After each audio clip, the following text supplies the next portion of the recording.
Hello అండి, welcome to Shanvi channel. అందరూ ఎలా ఉన్నారు? ఇదేమో మా అమ్మ వాళ్ళ ఇంటికి వెళ్ళామండి సంక్రాంతికి హాలిడేస్కి.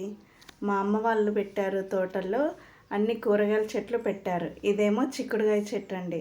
చాలా బాగుంటాయి, టేస్ట్ కూడా బాగుంటుంది. ఎందుకంటే మందులేని పంట కాబట్టి రుచిగా ఉంటుంది. ఇంకా మా అమ్మ వాళ్ళు కూరగాయలు కొనుక్కునే అవసరం లేదు, అన్ని రకాల కూరగాయల చెట్లు పెట్టుకున్నారు వాళ్ళు.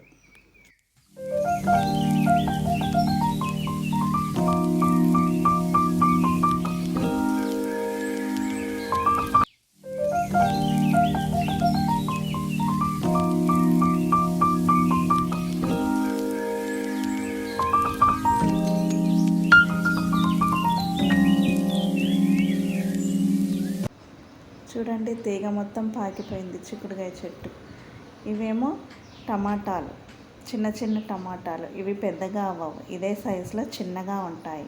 చూడటానికి చిన్నగా ఉన్న పుల్లగా ఉంటాయి, చాలా రుచిగా ఉంటాయి. కూరలో వేసినా కూడా పులుపు చాలా బాగుంటుంది, పుల్ల పుల్లగా. ఒట్టి తిన్నా కూడా పుల్ల పుల్లగా ఉంటుంది, బాగుంటుంది టేస్ట్ కూడా.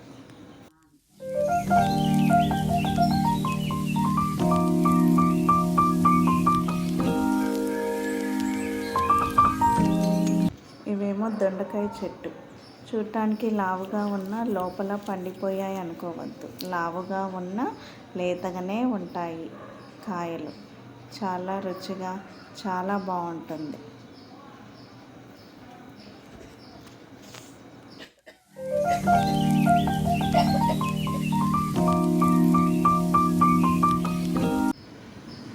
ఇవేమో నిమ్మకాయ చెట్లు.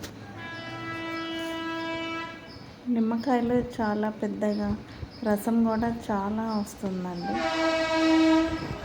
చాలా కాయలు ఉండేవి అప్పట్లో, చెట్టు కూడా పెద్దగా ఉండి చాలా కాయలు ఉండేవి. కొంచెం కొట్టేశామండి, తీగ మీద పడుతుందని కొట్టేశారు. ఇది వచ్చేసి కాకరకాయ చెట్టు అండి. ఇది కూడా మొత్తం తీగనే, చాలా టేస్టీగా ఉంటాయి. పొట్టి పొట్టిగా ఉంటాయి కాకరకాయలు, చాలా రుచిగా ఉంటుంది.